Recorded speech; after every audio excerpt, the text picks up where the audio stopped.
Hi, it's Mark Bosser, producer of the Car Truth podcast, here with Bernie Pollock of Pollock Automotive in Vancouver, and we're talking Tesla today. How you doing, Bernie? Doing well. So Tesla is sort of the company that a lot of people in the automotive industry either hate, are amazed by, or some kind of weird mix of the both. Um, what's your opinion about Tesla? Well, I think they're an amazing game changer company. And I know you and I talk a lot about electric cars and what the future. And this is the company that's elect, changed our usage to electric cars. Now, of course, most cars aren't electric, but every major manufacturer is producing electric cars, and they've got big plans. We talked about Volkswagen last week. Their whole lineup, Volkswagens, they say they're committed to going electric. There's a huge movement towards electric cars, and Tesla is really the ones that have led the way. They've taken. I mean, obviously, electric cars we've talked about. They've been around for over 100 years, but Tesla's kind of shown that these can be fast, they can be fun, they can be reliable, they can get really good range. So they've packed a lot in. They're with the exception of the Model 3. I mean, they're expensive cars, they're high end cars. But I've always noticed in the automotive industry that if you want to know what kind of technology is going to lead the way, I've always noticed if you look at a high end Mercedes, they tend to introduce the technology that everyone's going to be using in 10 years. Well, Mercedes didn't do the electric, Tesla, a different company did, but that's really, I think, the direction that it's going. Yeah, So so it's an interesting thing to look at it from, not for myself, not being in the automotive industry, that a company that was a total outlier, a company that's kind of dealt with this incredible amount of doubt and naysaying over the last, 17 years, basically that went, we got a clean sheet. How would we build a car and build the infrastructure, because remember that did not exist either, exactly. to provide electricity, um, and then actually pull it off is just astounding to me, because I know for a fact that everybody in BW's boardroom and Toyota and GM and Ford, even the Ford CEO right now, is I just saw a podcast of him talking about, oh, electric cars aren't going to be such a big deal. We're already there anyways. Yeah, they bought another clean sheet company, Rivian's IP, in order to be able to build their electric Ford 150 next year. So that's astounding to me, honestly, that they've been able to pull this off. Yeah, and really, I think the only company that's going to pull off a revolution like this is an outlier company. When you look at a company like Kodak, I mean, they were the ones who actually owned and they invented the digital camera. So they could have rolled with that, but instead, and why would you? Because Kodak was kind of like the oil company. They're selling chemicals, processing, film, consumables, and the most amount of money you make in this world we live in is consumable products. Oil is a fantastic thing because you pump it out of the ground, you manufacture it, you sell it, you make some money. Well, then people keep using it. But with an electric car, you don't. And with the car manufacturers, they're just used to building engines for internal combustion cars with internal combustion engines. But a company like Tesla comes along and goes, "Hey, we're not even going to play in that field. We're just going to make a car that's completely different." And that's the kind of company that will make the difference. Yeah, so if we look at Tesla, they started in 2003. By 2008, the Roadster came out. It was a compromised car, honestly, a two-seat sports car, very small, based on it was a Lotus Elise, basically platform. So the body and chassis from a Lotus. They had a deal with Lotus until 2011 or 2012, I think it was, where they could get X amount of these chassis, and then they put electric motors in. And I think the other big breakthrough, of course, was that they went completely off the rails and said, you know what, let's use laptop batteries. We're going to put enough laptop batteries together that we'll be able to power this car. And that car was, 3.9 seconds to 0 to 60, a 200-mile range, which was unheard of at that time. No electric car had ever gone that far or that fast in that little car. It was pretty amazing. They didn't sell, honestly, that many. By 2012, then they came out with the Model S, and that started to change everything because it was even more powerful, even And more ridiculous. Now it's like 370-mile range, 600 kilometers, and like really fast. The P100D is like 2.5 seconds, 0 to 60. yeah, it's crazy. It's crazy. Like it puts any internal combustion engine to, I don't say to shame, but it just outperforms it. Like there's And there's plenty of videos on YouTube. If you don't believe me, you can look on YouTube, Tesla drag racing, and you'll see the new American muscle is an electric car. yeah, and that's kind of the cool thing. It's interesting how many naysayers there are, and yet it's like, hey, this is an American car. If you want to get behind something, I know we're in Canada, but it's like it's an American car. It's exciting. It's American innovation, which is really cool. And talking more about the infrastructure that they went, I mean, just the having the vision to create something so huge, to have the audacity, the cojones to Yeah, go that far, to build the biggest factories on earth. That they're, the gigafactory is, massive in Nevada, but there's another one in New York. There's another one in China that they're actually building. They're gonna they plan to have 12 of these massive factories, each one of them bigger buildings than anything that's ever been built in human history when they're complete, and providing enough batteries to support not just themselves. Quite honestly, they'll build enough batteries that they can supply other manufacturers as well, because they're going to have struggle building enough batteries yeah. to build 2, 3, 4 million cars a year each. 80 million cars a year get produced in the world. It's a rather large business. It's huge. It's crazy. And we don't even see a lot of the vehicles that are produced in China. And China actually makes more um,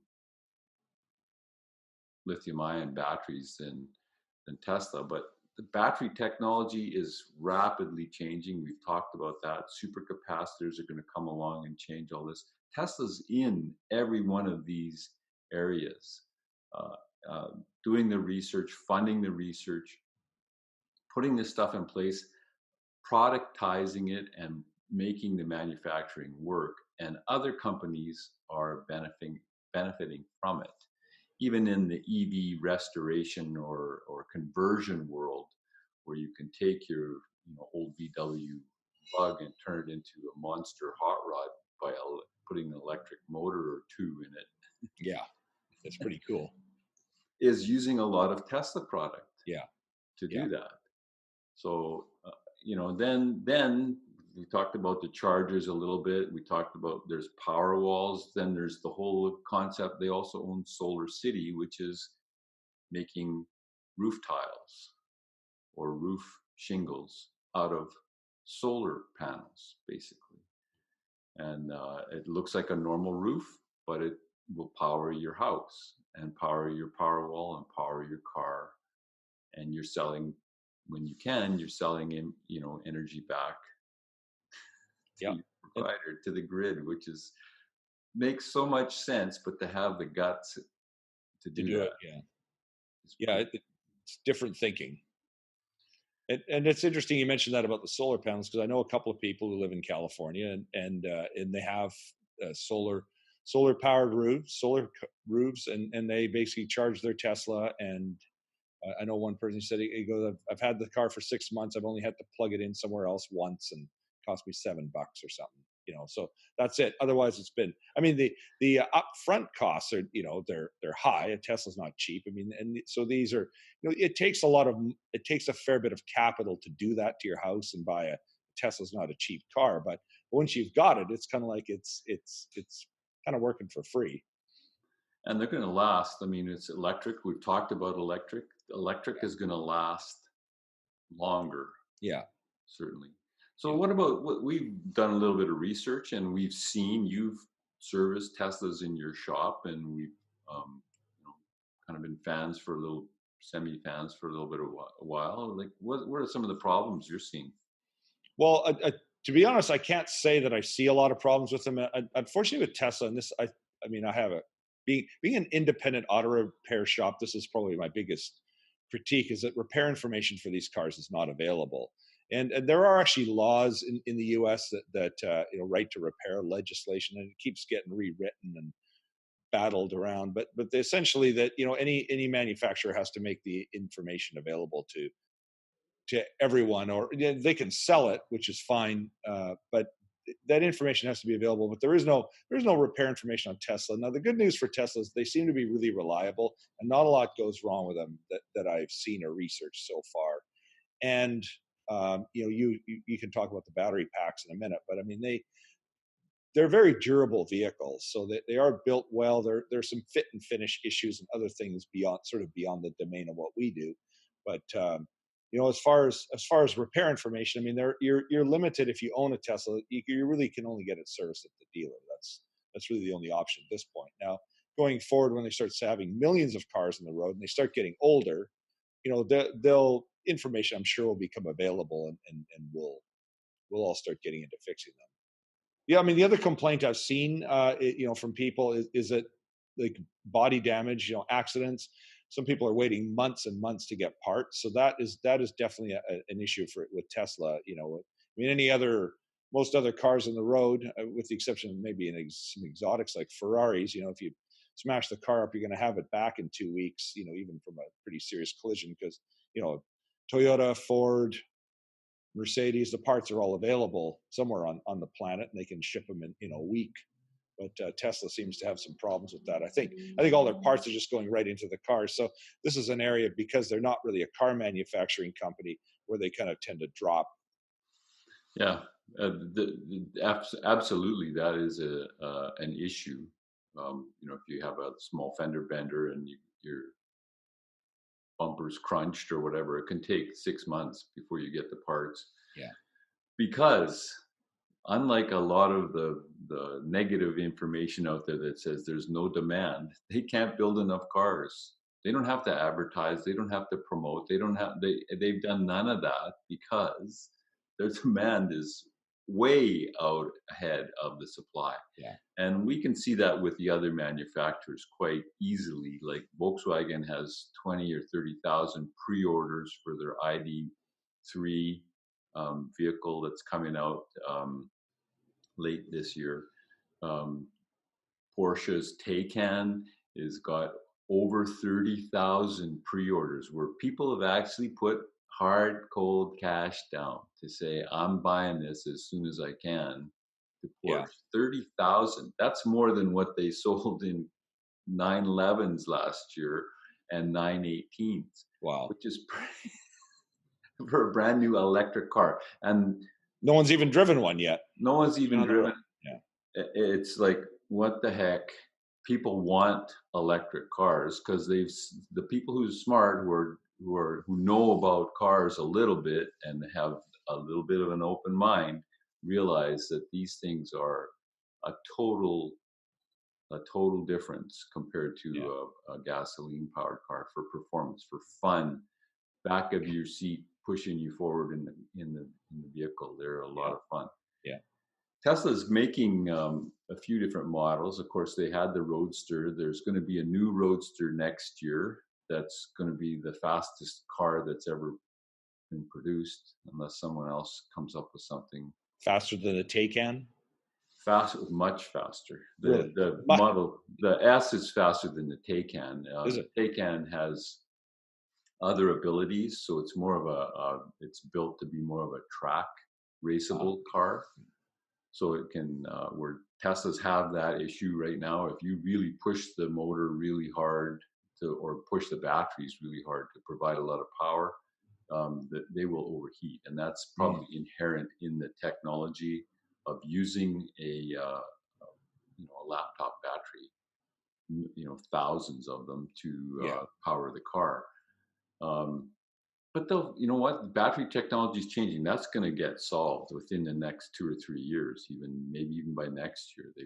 They've invested to do that already. So the Roadster is actually a 200 kilowatt hour battery pack, Wow. and 0 to 60 in 1.9 seconds. They have prototypes that have been tested. You know, Jay Leno and all that stuff has worked it. So it's going to be a monster.